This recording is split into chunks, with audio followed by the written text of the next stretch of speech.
यौन और युद्ध एवं रक्तपात की आग की लपटें समस्त पूर्व और पश्चिम में प्रज्वलित हो उठी हैं। खून बह रहा है, जमीन बुर्दों से पटी पड़ी है और धड़ से अलग पड़े मुंड युद्ध भूमि की धूल में गिरे पड़े हैं।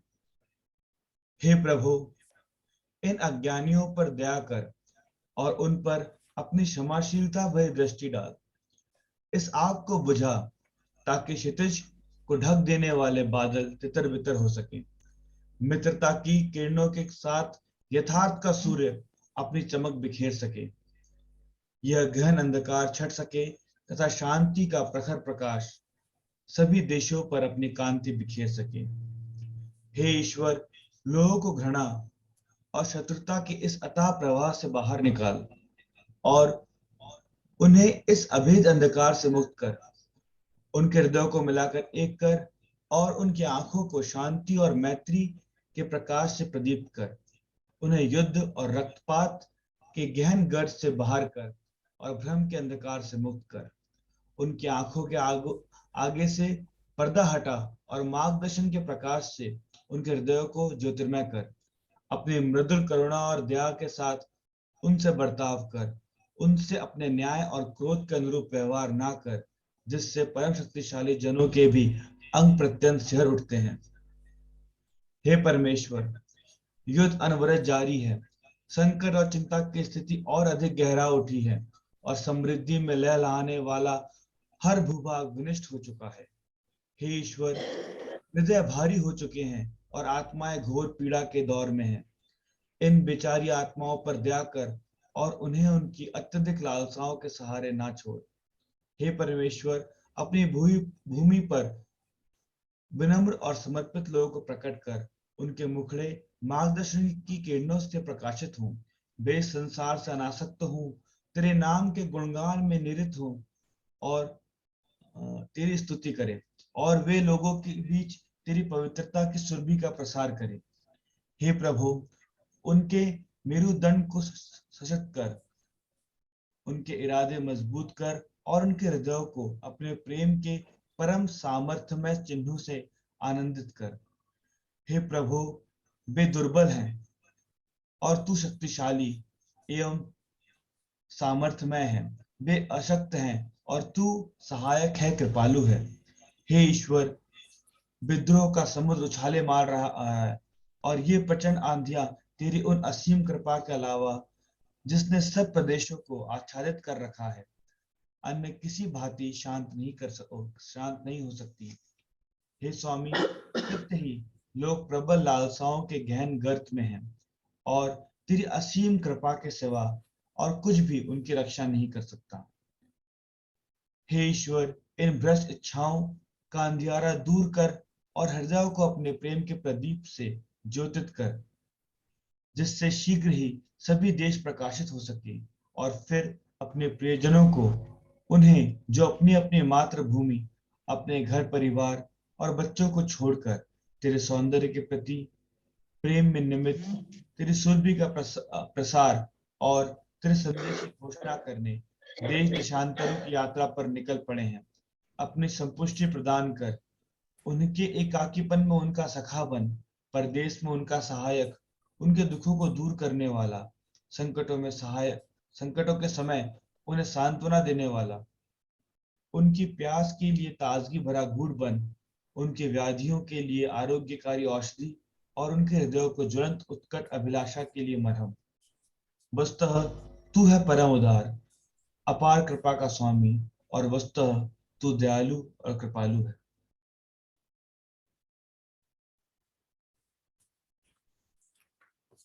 जी, अल्लाह आभास फिर से सभी साथीगण, तो आप सबका हार्दिक स्वागत है।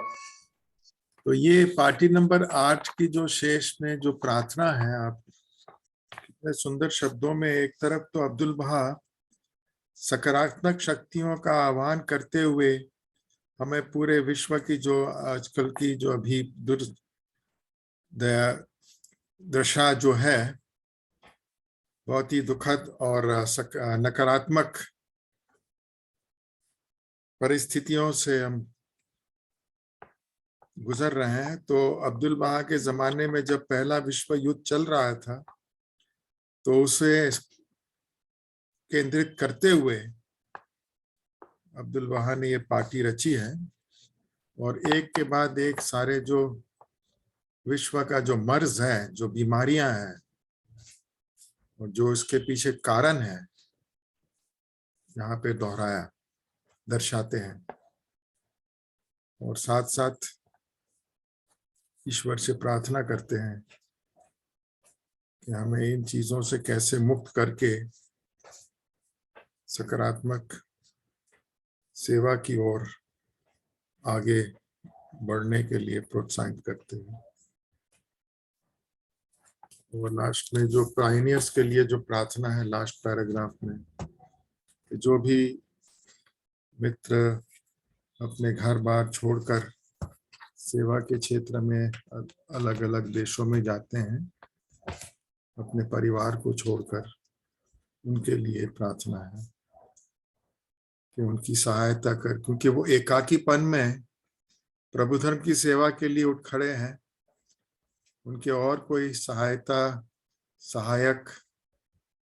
या आश्रय ईश्वर के सिवा कोई नहीं है। कभी कभी बहुत दुखित भी हो जाते हैं और कभी कभी पीड़ा भी और यातनाओं का भी सामना करना पड़ता है। तो अब्दुल बहा ईश्वर से प्रार्थना करते हैं बहा के सेवकों की सहायता के लिए। तो आज जो भी एक एक शब्द है जो ये 1916 में 16 और 17 में लिखा गया था, लेकिन आज भी अगर आप कोई भी तरफ अपनी निगाह डालें तो विश्व की परिस्थिति से बद से बदतर हो चुकी है। तो कब मानव जाति सीख प्राप्त करेगा और कब वो भाईचारे और प्रेम, मैत्री भाव, शांति की भावनाओं को आगे रख के एक दूसरे के साथ ऐसा व्यवहार करें कि वो इस समाज में घोर परिवर्तन लाए और शांति का प्रकाश, सद्भाव, आपसी सौहार्द इत्यादि सब ला सके।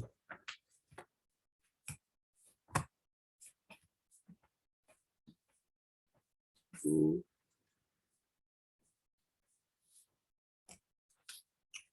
प्रार्थना तो बहुत सुंदर है और अपने आप में संपूर्ण रूप से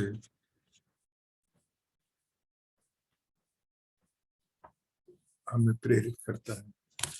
तो साथीगण, आइए हम लोग पार्टी नंबर 9 लेते हैं अब जी। तो कौन पढ़ना चाहेंगे? मैं पढ़ूं डॉक्टर साहब? हाँ जी, आप पढ़ सकते हैं श्री आशिक भाई।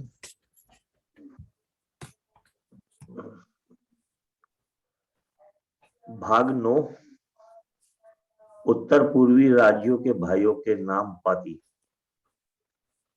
2 फरवरी 1917 को हाइफा स्थित अब्दुल बहा के भवन के इस्लाम अक्का कक्ष में प्रकटित संयुक्त राज्य अमेरिका के 9 उत्तर पूर्वी राज्यों मैंने Massachusetts, new Hampshire, Rhode Island, Connecticut, Vermont, Pennsylvania, new Jersey और न्यूयॉर्क के भाइयों को संबोधित। वह परमेश्वर है, हे सच्चे मित्रों। एक में वो सत्य ईश्वर की दृष्टि में सभी देश एक समान है और सभी शहरों और गांवों को समान दर्जा प्राप्त है। कोई भी दूसरे से विशिष्ट नहीं है। वे सब ईश्वर के ही कार्य क्षेत्र और लोगों की आत्माओं के निवास क्षेत्र हैं, परंतु निष्ठा और विश्वसनीयता और दूसरे की अपेक्षाकृत प्राथमिकता के आधार पर निवासी कुछ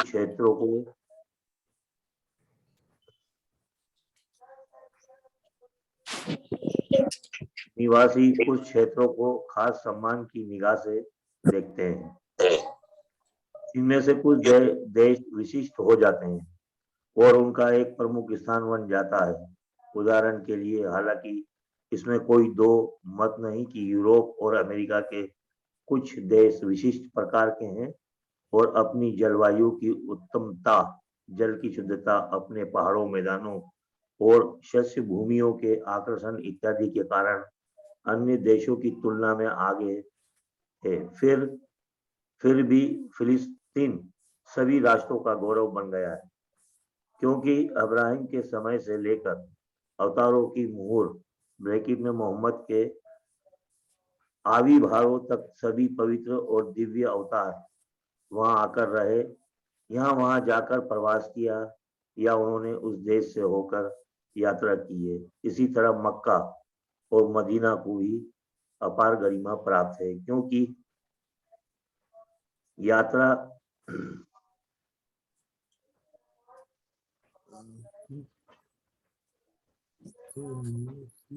इसी तरह मक्का और मदीना को भी अपार गरिमा प्राप्त है, क्योंकि वहां प्रभु के पैगंबर का प्रकाश चमका। इन कारणों से फिलिस्तीन और हिजाज अन्य देशों में विशिष्ट बन गए हैं। इसी तरह एक में सत्य ईश्वर की दृष्टि में अमेरिकी पर्यायद्वीप वह भूमि है जहां से उस परमात्मा का प्रकाश प्रकटित होगा, जहां उसके धर्म के रहस्य उजागर होंगे, जहां सच्चरित्र लोगों का निवास होगा और स्वतंत्र लोगों का सम्मिलन होगा। अतः वहां का हर हिस्सा आशीर्वादित है, लेकिन इन 9 राज्यों को निष्ठा और आश्वस्तित की विशेष कृपा प्राप्त है और इसलिए इस प्राथमिकता के कारण उन्हें आध्यात्मिक लाभ प्राप्त है। उन्हें इस कृपा का मूल्य समझना चाहिए, क्योंकि उन्हें ऐसी सद कृपा प्राप्त है। इस परम महान अनुदान के प्रति कृतज्ञता प्रकट करने के लिए उन्हें दिव्य सूरबी के प्रसार हेतु उठ खड़ा होना चाहिए, ताकि कुरान के ये आशीर्वादित श्लोक चरितार्थ हो सके। परमात्मा स्वर्ग और धरती का प्रकाश है।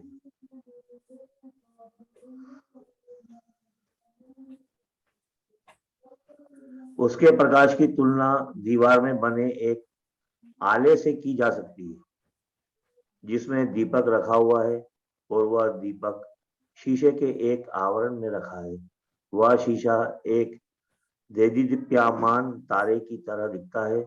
वह एक आशीर्वादित वृक्ष की तरह तेल से प्रकाशित है, एक ऐसे जैतून से जो न पूर्व का है न पश्चिम का। वह तेल उसे पर्याप्त प्रकाशित रखता है, किंतु कोई अग्नि उसका स्पर्श नहीं करती। यह प्रकाश ही प्रकाश है। ईश्वर जिस किसी को भी चाहेगा उसे इस प्रकाश की ओर मार्गदर्शित करेगा। वह कहता है, प्रकृति का संसार अंधकार का संसार है, क्योंकि यह हजारों विकृतियों का उद्यम है। नहीं, बल्कि यह अंधकार ही अंधकार है। प्राकृतिक जगत का प्रकाशन सत्य के सूर्य की आभा पर आश्रित है। मार्गदर्शन की कृपा की तुलना उस मोमबत्ती से की जा सकती है जो ज्ञान और विवेक के शीशे के अंदर प्रवजित हो रही है, और वह ज्ञान और विवेक मानवता के हृदय का दर्पण है। उस प्रदीप्त दीप का तेल आशीर्वादित वृक्ष से प्राप्त है, और वह तेल इतना शुद्ध है कि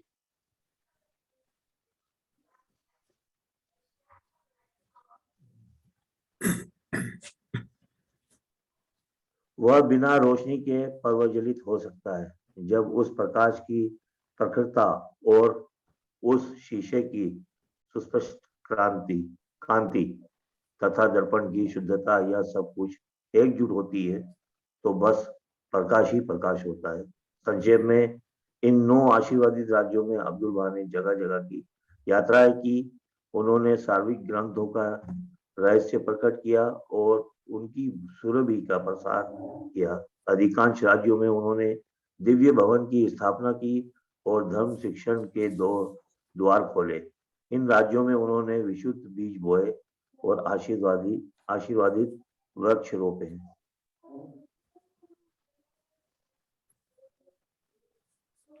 अब ईश्वर में आस्था रखने वालों और उस सर्वदयालु परमात्मा की सेविकाओं का कर्तव्य है कि वे इन क्षेत्रों को सींचे और अत्यंत ऊर्जितता के साथ वे इन दिव्य पौधों की बागवानी में जुट जाए, ताकि ये बीज बड़े और विकसित हों, आशीर्वादित और सुख समृद्धि साकार हो सके और उनके समृद्ध एवं महान फसलें काटी जा सके।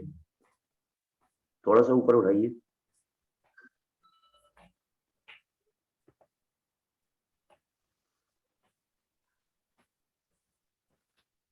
ईश्वर का साम्राज्य एक कृषि की तरह है जो किसी उर्वर और क्या हो गया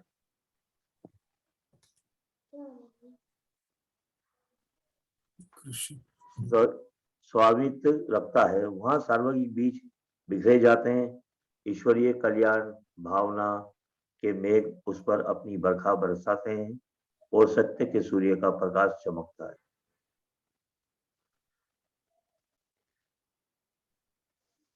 इन 9 राज्यों में ये सभी कृपाएं अब विद्यमान हैं और पूर्ण रूप से प्रकट है। दिव्य माली उस पवित्र भूमि से गुजरा है और प्रभु की शिक्षाओं में से उसने उस भूमि में पवित्र बीज बिखेरे दिए।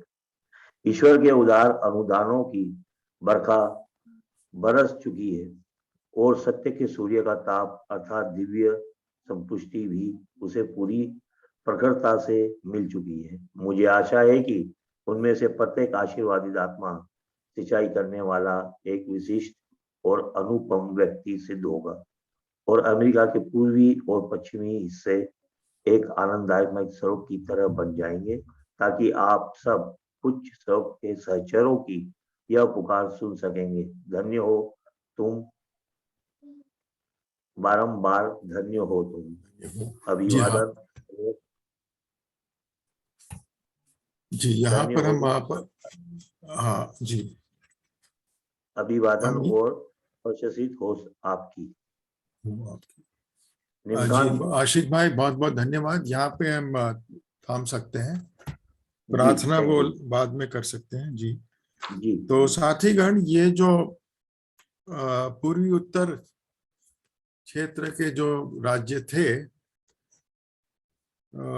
इसके बारे में अब्दुल बा लिखते हैं और आप देख सकते हैं कि यहाँ पर यहाँ के मित्रों को कितना बताते हैं कि आप लोग इतने आशीर्वादित हैं, और फिर उदाहरण दे रहे हैं कि इस धरती पे, इस संसार में बहुत सारे देश हैं और कुछ देश में कुछ विशेषताएं हैं जिस देश की सुंदरता के बारे में दूर दूर लोगों तक पहुंच जाता है, तो और उनकी इच्छा होती है कि वो देश का भ्रमण करें।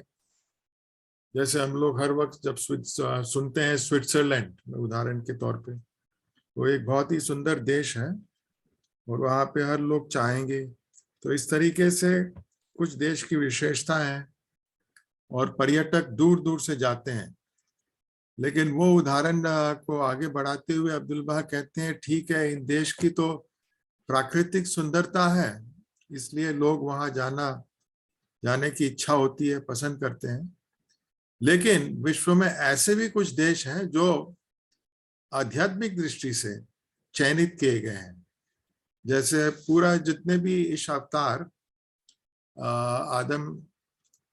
एडमिक साइकिल जो है, वो जो एक काल चक्र है, उसमें इब्राहिम अलैहिस्सलाम से लेकर हजरत मोहम्मद रसूलुल्लाह वसल्लम तक वो उसी स्थान, उसी आसपास के राज्य में सब आए हैं, जो फलस्तीन का इलाका कहा जाता है, और उसके साथ ही अरबस्तान का भी इलाका जुड़ा हुआ है।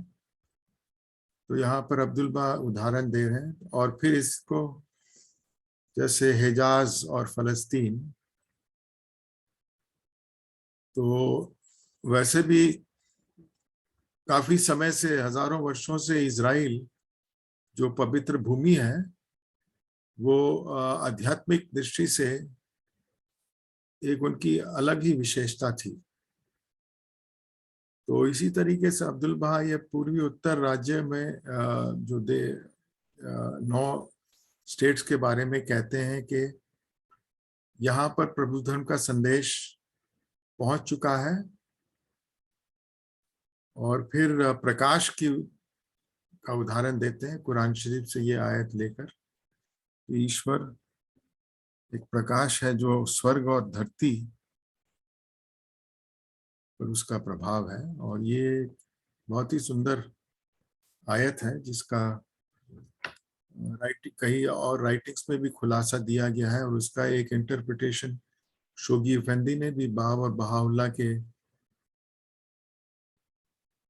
युग धर्म से भी दिया है। और खास करके ये जो उदाहरण है एक दीपक का, और इसमें जो जैतून का जो तेल है, लेकिन ये आध्यात्मिक है ये। और कई प्रार्थनाओं में भी ये चीज अब्दुल बहा दोहराते हैं। वो एक दिव्य वृक्ष जो न तो पूरब या न तो पश्चिम, और उसका जो प्रकाश है वो एक बहुत ही विशिष्ट तरीके का प्रकाश है। तो कहने का तात्पर्य है कि ये ईश्वरीय जो प्रकृति का प्रकटीकरण इस अवतारों के माध्यम से हमें प्राप्त होता है, उसका अर्थ ये है। क्योंकि ईश्वर का प्रकाश हमें कैसे मिलता है? उनके अवतारों के माध्यम से, उनके पैगंबर और संदेश वाहकों के माध्यम से। फिर इसी तुलना में धरती के जो बताते हैं वो अंधकार ही अंधकार है यहाँ पर। और इसलिए हर बार हमें याद दिलाया जाता है कि हम प्रकाश की ओर, सत्य के सूर्य की ओर आगे बढ़े, उसकी ओर आकर्षित हो, क्योंकि इसी के माध्यम से हम लोगों को मार्गदर्शित कर पाएंगे। तो चूंकि ये 9 राज्य में अब्दुल बहा ने स्वयं जब अमेरिका गए थे, तो ये पूरे सभी 9 राज्य में अब्दुल बहा ने यात्राएं की थी। और कई जगह पे उन्होंने बड़ी बड़ी सभाओं में लोगों को संबोधित भी किया और बहाउल्लाह की शिक्षाओं को जन जन तक पहुंचाया और पवित्र पुस्तकों का व्याख्यान किया, खुलासा दिया। तो इसलिए यहाँ के जो मित्र हैं वो बहुत ही आशीर्वादित हैं। और अब्दुल बहा चाहते हैं कि वो लोग अपनी तरफ से कुछ व्यक्तिगत पहल करें सेवा के क्षेत्र में और आशीष प्राप्त करें। फिर एक और उदाहरण देते हैं प्रभु का साम्राज्य, जो एक कृषि जमीन के साथ तुलना की गई है। और जब भी हम प्रभु धर्म की शिक्षाएं लोगों को देते हैं, क्योंकि कई बार मानव हृदय को मिट्टी के साथ भी तुलना किया गया है। और इस मिट्टी पे अगर हम जो बीज बोएंगे और उस पर परमात्मा की कृपा होगी तो ये अवश्य खिल जाएंगे, फल फूल देंगे। तो ये उदाहरणों के माध्यम से अब्दुल बहा हमें जागरूक कर रहे हैं और सेवा के क्षेत्र पे आने के लिए आकर्षित कर रहे हैं।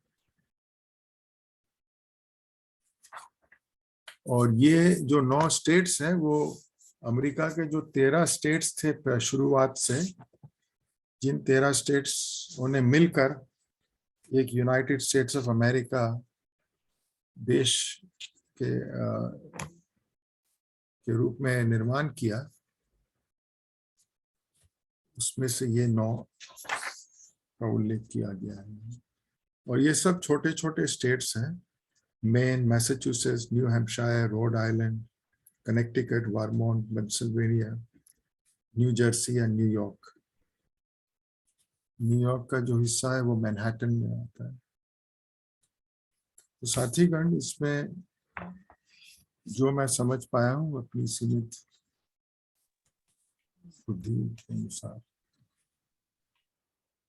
कि मेरा ये, एक क्वेश्चन। जी हाँ, इन देश राज्यों को क्यों प्राथमिकता दी जा रही है? जी जी हाँ जैसे मैडम। कि अभी आपने बताया कि जैतून का यहाँ जिक्र हुआ है ना, एक मतलब जी एज ए हाँ उसके रूप में कि आध्यात्मिक रूप से इसका जिक्र हुआ हाँ है यहाँ पर। जी तो इसमें ऐसी क्या खूबी, क्योंकि कुरान शरीफ में भी मैंने बहुत पहले पढ़ा था, उसमें भी इसका कोई जिक्र है, तो ऐसे इसमें क्या हाँ खूबी है जो इसकी उपमा दी जाती है?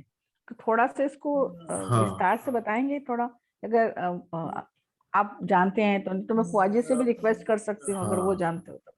हाँ। नहीं, मैं भी थोड़ा बहुत जानता हूँ कि ये जो हाँ, तीन है, एक वत्तीन है, जैतून, तीन चीजों का उल्लेख है। एक तो फिग्स, वो एक अंजीर अंजीर। अंजीर, हाँ अंजीर है, जैतून है और मिट्टी। तो जी अब्दुल बहा ने बताया कि ये तीन अलग युग धर्म के साथ है। मिट्टी का इब्राहिम अलैहिस्सलाम के साथ है, olives is for Jesus Christ, और figs Moses is Moses. Moses. हाँ मोसेस। तो लोगों ने पढ़ा इसको, तो वो तो समझ नहीं पाए कि ये क्या है। वह तीन है, जैतून व मिट्टी का भी क्या है अरबी में, वो एक पूरा एक श्लोक है। तो फिर अब्दुल डॉक्टर बहा ने इसका साहब, वो खुलासा दिया।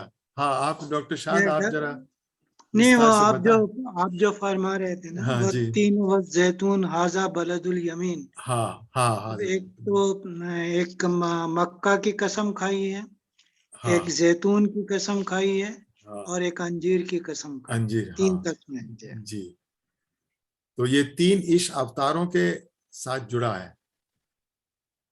ये भी है उसका उस बुक में है। अब्दुल ये बहा डॉक्टर इज साहब, एक्सप्लेन जी। ये हिजाज से क्या मतलब है, हिजाज? हाँ हिजाज, जो अरबस्तान का जो इलाका है, वहां पर जो राज्य है जेद्दा, जेद्दा ये जो प्रोविंस है उसको हिजाज कहते हैं। उस राज्य जहां पर मक्का और मदीना शरीफ, मक्का शरीफ और मदीना शरीफ जो दो पवित्र स्थान है, वो हिजाज प्रोविंस में आता है।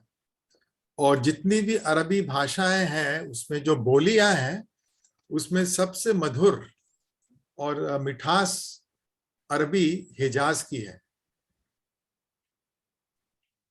जैसे हमारी हिंदी भी है, अब बिहार की हिंदी है, फिर मध्य प्रदेश की है, राजस्थान की है, उत्तर प्रदेश की है। तो अरबी भाषा भी जब मिस्र के लोग बोलते हैं तो वो थोड़ा इसमें अंतर है। सऊदी अरेबिया में भी अलग अलग है, लेकिन सबसे मिठास अरबी बोलने वाले जो है वो हिजाजी। और इसलिए अब बहाउल्लाह ने कई पार्टियों में भी इसका उल्लेख किया है, हिजाजी। और जेद्दा तो वो पोर्ट सिटी है, लेकिन जेद्दा से फिर हम मक्का और मदीना, पहले मक्का शरीफ जाते हैं, उसके बाद मदीना। और मक्का और मदीना के बीच में जो फासला है, लगभग कितने 200 मील या लगभग 300 किलोमीटर की दूरी है, 300 350 या। तो ये इस्लामिक शरीयत, क्योंकि हजरत मोहम्मद रसूलुल्लाह वसल्लम का वो युग धर्म वहां से आरंभ हुआ, तो इसलिए हिजाज। और फिर जो पैलेस्टीन जो था उस जमाने में, उसमें आज के जो देश हैं, जॉर्डन आ जाता है, पैलेस्टीन, इजराइल आ जाता है, और लेबनान, ये तीन देशों को मिलाकर फलस्तीन। और जो अभी आज का जो गाजा वगैरह है, वो भी उसी का इलाका है। तो सीनाई का जो सीमा है, वहां से लेकर पूरा इजराइल का हिस्सा, जॉर्डन का हिस्सा, लेबनान का हिस्सा, क्योंकि ये उस समय अंग्रेजों के हाथ में आ गया था। पहला विश्व युद्ध के पहले ये टर्की, उस्मानिया टर्की हुकूमत के हाथ में था, लेकिन जब टर्की पराजित हुआ तो फिर अंग्रेज ब्रिटिश मैंडेट में आ गया। और लगभग इस तरीके से 1927 तक ये पैलेस्टीन ब्रिटिश मैंडेट रहा। फिर उसके बाद काफी वहां पर उथल पुथल हुआ, और यहूदियों ने अपना एक स्टेट बनाया। और जॉर्डन एक अलग बन गया और लेबनान अलग बन गया।